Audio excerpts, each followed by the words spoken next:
Have you ever wished for, well, a shortcut to maybe some deep wisdom, something that sounds incredibly simple, almost mundane even, but holds this profound power for your life?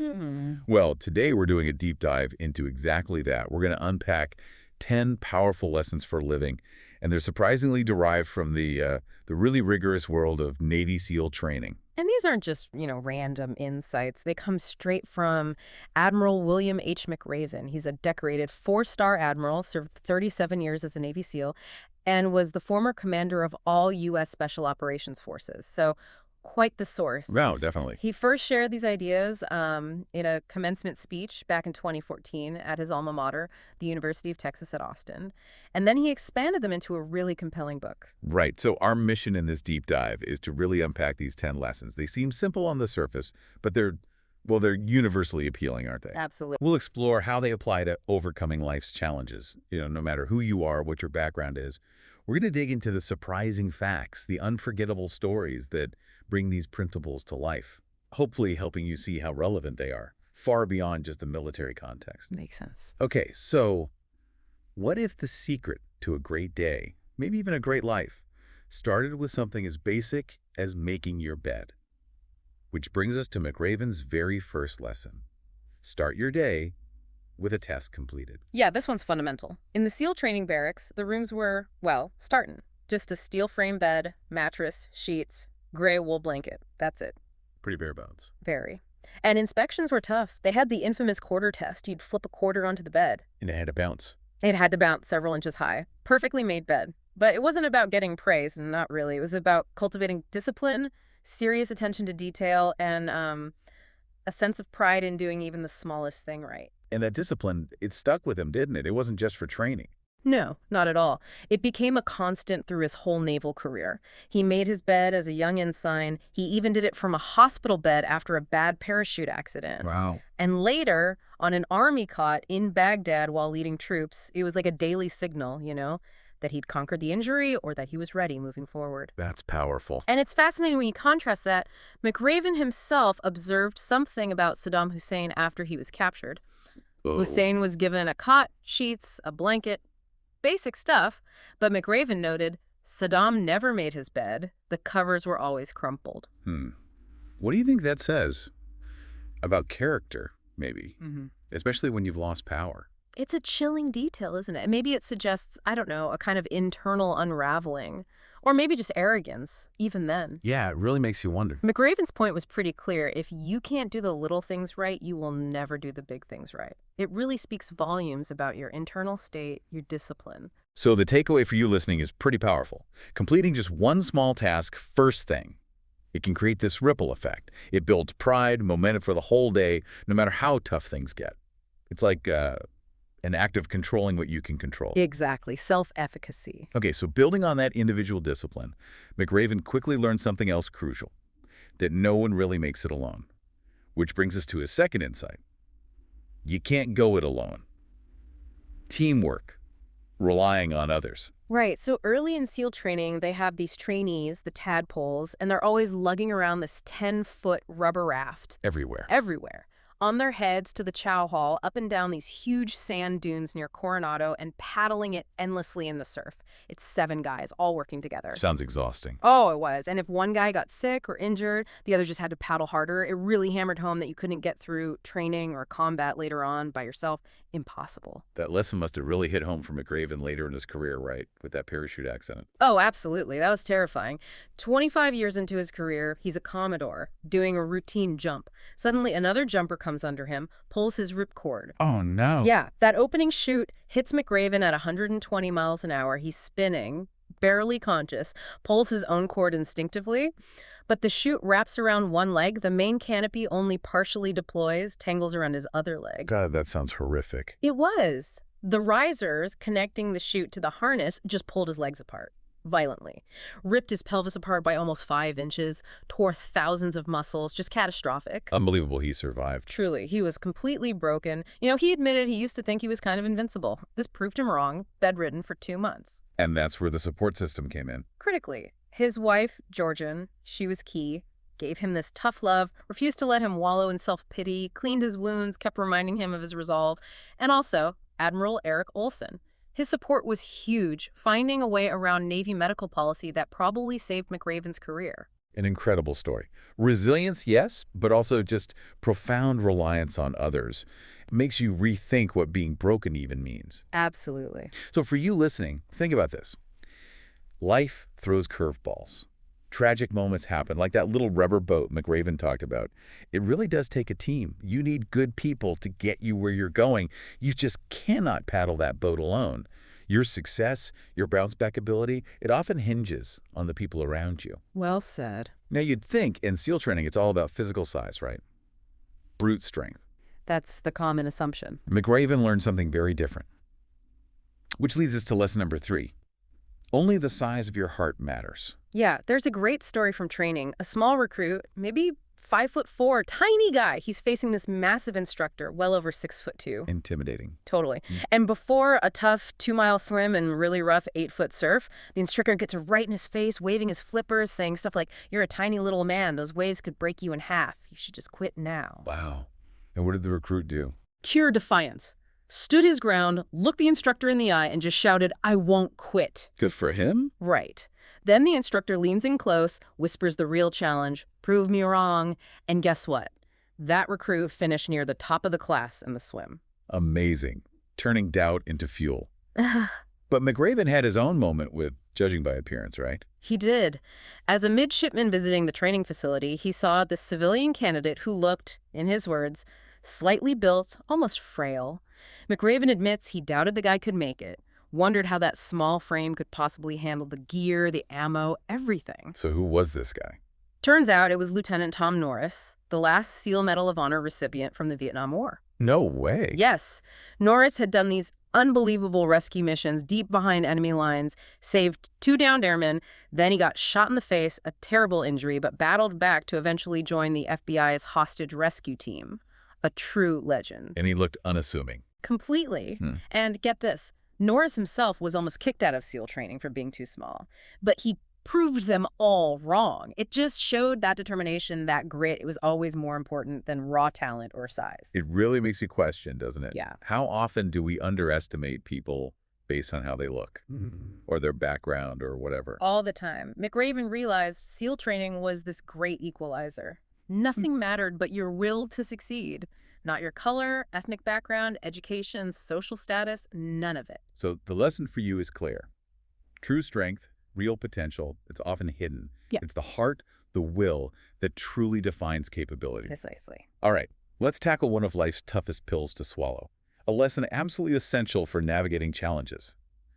Life's not fair, drive on. Ah, yes, the sugar cookie. Infamous in SEAL training. Explain that one. Okay, so you mess up, or sometimes for no reason at all, the instructor orders you into the freezing surf. Then you roll around on the beach until you're completely covered head to toe in wet sand. Like a sugar cookie. Exactly. And you stay like that, wet, sandy, miserable, all day long. And it could happen for anything or nothing. Completely arbitrary sometimes. Maximum effort didn't guarantee you wouldn't become a sugar cookie. Sounds brutal and unfair. Totally unfair. And one instructor, Lieutenant Philip Martin, known as Moki, he made McRaven a sugar cookie once. McRaven asked why, and Moki just said, "Because, Mr. Mac, life isn't fair, and the sooner you learn that, the better off you will be." Blunt. Wow. Did Moki know that from experience? Profoundly so. Years after his SEAL career, Mookie Martin had a devastating bicycle accident. Left him paralyzed from the waist down. He lived with that for 35 years. That is incredibly unfair. How'd he handle it? That's the amazing part. McRaven says Mookie never complained, never asked why me, never showed any self-pity. Instead, he became an accomplished painter. He fathered a daughter. He even founded the Super Frog Triathlon for challenged athletes. He just drove on. What an inspiration. Absolutely. And it highlights this broader truth, McRaven points out. Common people and the great men and women are all defined by how they deal with life's unfairness. You think about Helen Keller, Nelson Mandela, Malala Yousafzai. They faced unimaginable unfairness, and their response defined them. So the message for you, when you inevitably find yourself covered in life's sand, when things just aren't fair. Don't complain. Don't blame others or circumstances. Right. Instead, McRaven says, stand tall, look to the future, and drive on. Accept it and move forward. That's the core of it. Okay, so life's unfair. And sometimes, despite our best efforts, we fail. How do we handle that? Our fifth lesson tackles this head on. Failure can make you stronger. The SEALs take. Don't be afraid of the circus. Ah, the circus. Yeah. If you failed to meet the standards on a particular day, maybe in a run, swim, or on the obstacle course, you earned yourself a ticket to the circus. Which was 2 extra hours of intense calisthenics. Push-ups, sit-ups, flutter kicks, pull-ups, you name it. Plus, constant harassment from the instructors. It was designed to be a death spiral, meant to wear you down, break your spirit, make you quit. Sounds like something to avoid at all costs. You'd think so. McRaven and his swim buddy, Ensign Mark Thomas, they were regulars at the circus, especially because they struggled with the swims, often finishing last. So they kept failing, kept getting punished. Exactly. But here's the fascinating part. The circus, this thing designed to break them, actually did the opposite. All that extra punishing work, it made them stronger, faster, and more confident in the water. It was inadvertent extra training. Seriously, so the punishment actually helped them. In a way, yes. And Yeah. the payoff was huge. On the final big 5-mile ocean swim of training, McRaven and Thomas, the guys who used to struggle and hit the circus all the time. Don't tell me. They finished first. They were stronger because they'd failed and endured the circus. That's incredible. Did this apply in McRaven's career too? Definitely. He talks about being essentially fired from his SEAL squadron back in 1983. He was trying to implement changes, push things forward, and it ruffled feathers. He could have quit, felt sorry for himself. But he didn't. No. He chose to weather the storm. He used that setback as fuel. He decided to outwork everyone, outperform everyone, and eventually he regained respect, commanded a SEAL team, and later, all the West Coast SEALs. Failure became a catalyst. So the key takeaway for you is pretty clear. Life is going to throw circuses at you. You will fail. Probably often. It's going to hurt. It will be painful. It will test you. But if you persevere, if you actually let those failures teach you something, let them strengthen you, then you'll be much better prepared to handle life's really tough moments when they come. Embrace the circus, in a way. Okay, so if failure can make us stronger, maybe we should be more willing to take risks. That lines up perfectly with Lesson 6. You must dare greatly. Or, as McRaven puts it, learn to slide down the obstacle head first. Right. This comes from the obstacle course. There was one called the Slide for Life, a 100-foot rope stretched from a 30-foot tower down to the ground. This sounds daunting. How did McRaven tackle it initially? He used the standard, safe technique called possum style. You hang underneath the rope, wrap your legs around it, and inch your way across. Slow, safe, but it cost a lot of time on the timed course. But then someone tried something different. Exactly. One day, a student just decided to go for it. He mounted the top of the rope, legs wrapped around, and just launched himself down headfirst. Commando style, they called it. Whoa. Dangerous. Looked incredibly dangerous, seemed foolish even, but he absolutely shattered the course record for that obstacle. Cut the time in half. So the risk paid off. What did the instructors think? Well, McRaven's instructor basically challenged him, said something like, that obstacle course is going to beat you every time unless you start taking some risks. So McRaven tried it. He did. He pushed past his fear, tried the head-first commando style, and bam, personal best time on the course. He learned he had to trust his training, but also dare a little. And how did that translate to real-world, high-stakes situations? Hugely. McRaven talks about overseeing a hostage rescue mission in Iraq, 2004. Super dangerous daylight raid.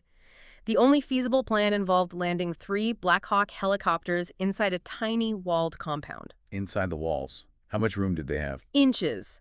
Literally inches to spare for the rotor blades. It was an enormous calculated risk. Calculated, but still a massive gamble. Absolutely. The pilots were the Army's best, the 160th SOR Night Stalkers, incredible skill, but it was still unbelievably high risk. One helicopter actually clipped the 8-foot wall going in. But the mission succeeded. Mission succeeded. All hostages rescued safely. The daring move worked. So what's the message for us, not running hostage rescues? It's that you have to push your limits sometimes. You have to occasionally, metaphorically speaking, slide down that rope headfirst. Without daring greatly, McRaven says, you will never know what is truly possible in your life. It's about testing your boundaries. Like the SES motto, who dares wins, applies beyond combat. Definitely. All right, let's shift focus a bit. Courage, but in a different context. Facing intimidation. Lesson 7. Stand up to the bullies. Or, in SEAL terms, Don't back down from the sharks. This one comes from a specific training exercise, a 4-mile night swim off San Clemente Island. And San Clemente is known for. Sharks, great whites, among others. It's a known breeding ground. And the instructors, McRaven says, would joyfully brief the trainees on every single dangerous shark species found in those waters. Really psych them out. Lovely. So what were they actually taught to do if a shark showed up? Swim away fast. Nope, completely the opposite. The instruction was stark. If a shark circles you, stand your ground. Do not swim away. Do not act afraid. Don't act afraid. Facing a shark. Yeah. And then, if the shark darts toward you, then summon up all your strength and punch him in the snout. Punch a shark in the snout. Seriously. Seriously. The theory is it startles them, shows you're not prey, and they'll turn away. It takes immense courage not to panic and flee. Wow. How did McRaven connect this to, well, human bullies? He saw a direct parallel with his observations of Saddam Hussein after capture. Even in confinement, Saddam still tried to intimidate the new Iraqi leaders who came to see him. He'd use a smirk, a look of contempt, pure bully tactics, thriving on fear. Even powerless, he tried to project power through intimidation. Exactly. And McRaven's response was based on that shark lesson. He instructed the guards to isolate Saddam more to make it clear he had no audience, no power. He could no longer intimidate. And eventually, McRaven says, Saddam's arrogance faded. So bullies rely on fear. Absolutely. Yep. McRaven says, bullies are all the same, whether they're in the schoolyard, in the workplace, or ruling a country through terror. They sense fear, just like sharks sense fear in the water. They gain strength from the timid. That's a really potent insight. So for you, the listener, the call to action is find that courage. You have to. If you don't find the courage to stand your ground, they will strike. But that courage, McRaven insists, is within all of us. Dig deep and you will find it in abundance. Don't back down. Powerful stuff. Okay, let's talk about performing when things are truly at their worst. When the pressure is immense. Lesson 8. Rise to the occasion. In other words, be your very best in the darkest moments. This lesson originates from another really tough training mission, an underwater ship attack simulation in San Diego Bay. What did that involve? Swimming 2 miles underwater at night in basically zero visibility, using this complicated breathing rig, they called it a death rig, to place a dummy mine on a ship's keel. You had to navigate under the darkest part of the ship where the noise from the machinery was deafening, disorienting, easy to fail. It's incredibly stressful. Immensely. And the chief petty officer running the training, he sensed the trainees' nerves. He told them something that stuck with McRaven for years. No matter how dark it gets, you must complete the mission. This is what separates you from everyone else.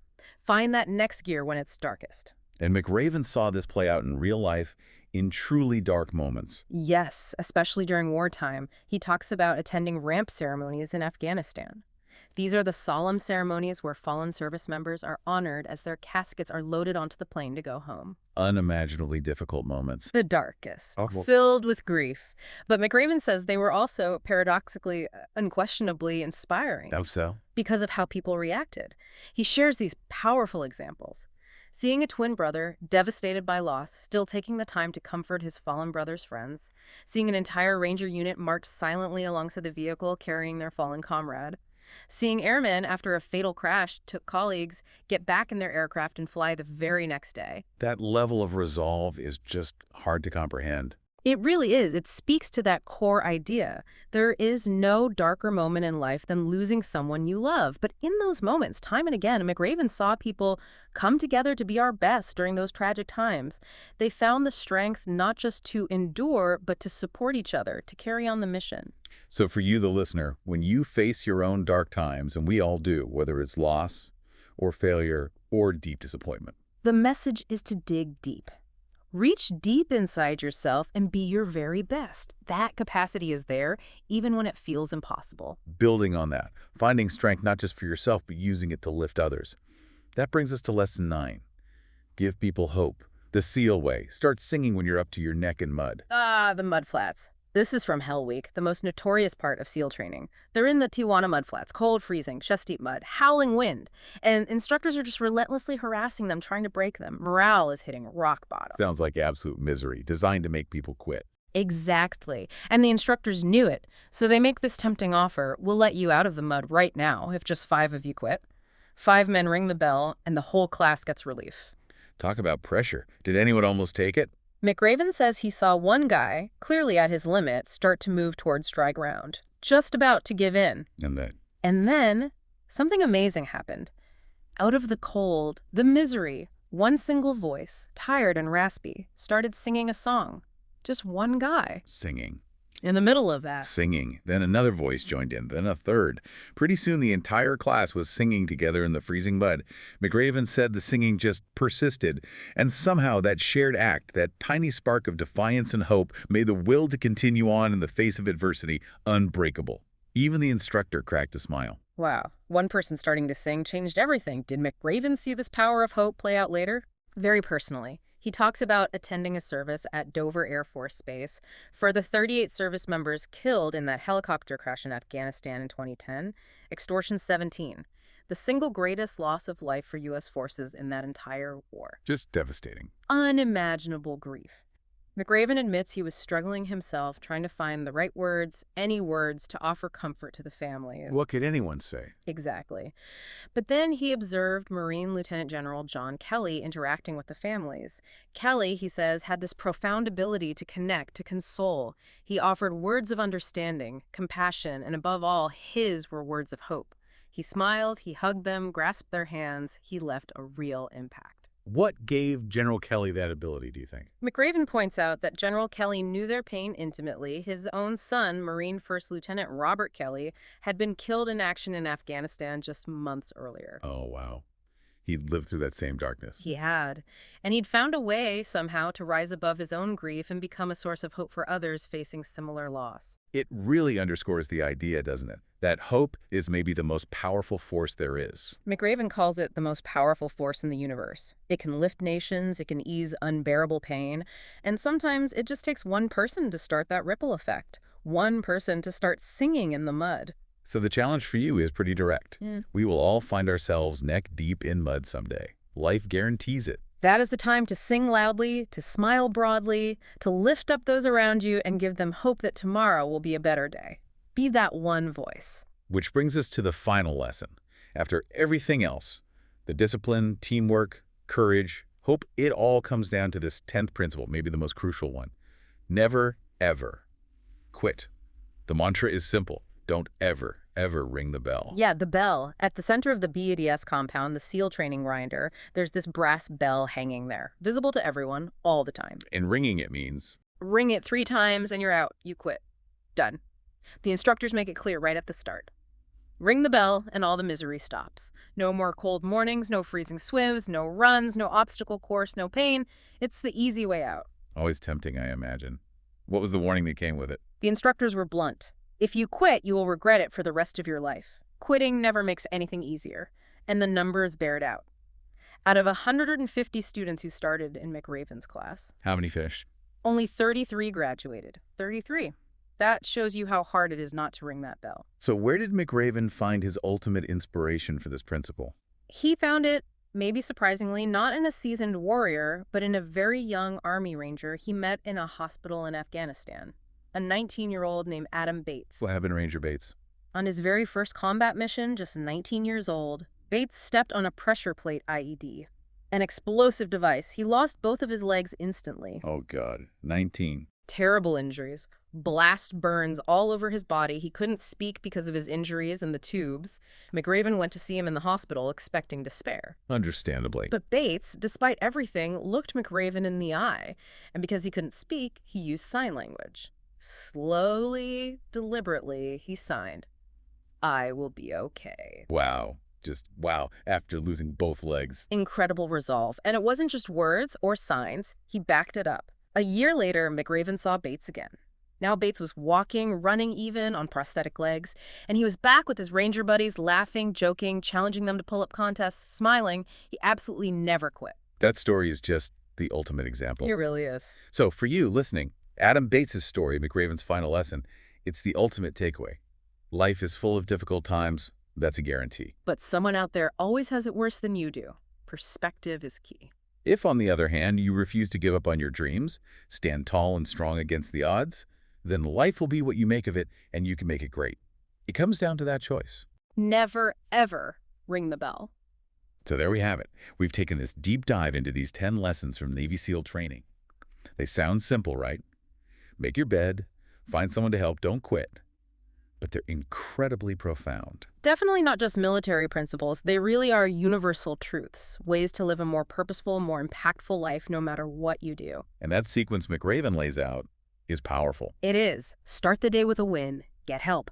Respect everyone. Know life isn't fair. Know you'll fail. But then, take risks. Step up when it's hardest. Face Yeah. down the bullies. Lift others up. And never, ever give up. If you do those things. You can change your life. You really can. So, thinking about all this, McRaven ended his commencement speech with a really provocative idea, didn't he, about the ripple effect. He did. It's quite something. He proposed, what if each graduate listening changed the lives of just 10 people for the better? Okay, 10 people. And then each of those 10 people went on to positively change the lives of another 10 people, and so on. Compound effect. Exactly. He calculated that in just 5 generations, about 125 years, that initial group of graduates could collectively touch the lives of 800 million people. 800 million. That's staggering. More than twice the population of the U.S. Right. And he said, go one more generation after that, and you could, theoretically, impact the entire population of the world. It really shifts your perspective, doesn't it? From just focusing on your own success. To thinking about your impact, how your actions, even small ones, ripple outwards. It certainly does. Which leaves us with a question for you, listening right now. Thinking about these 10 lessons. What small act of discipline, maybe like making your bed tomorrow morning, or what moment of courage, perhaps standing up for something or someone, what simple act of hope, like offering encouragement when someone's down? What one thing can you choose to do today? Something that might start its own ripple effect. Exactly. Something that could change your life for the better, definitely.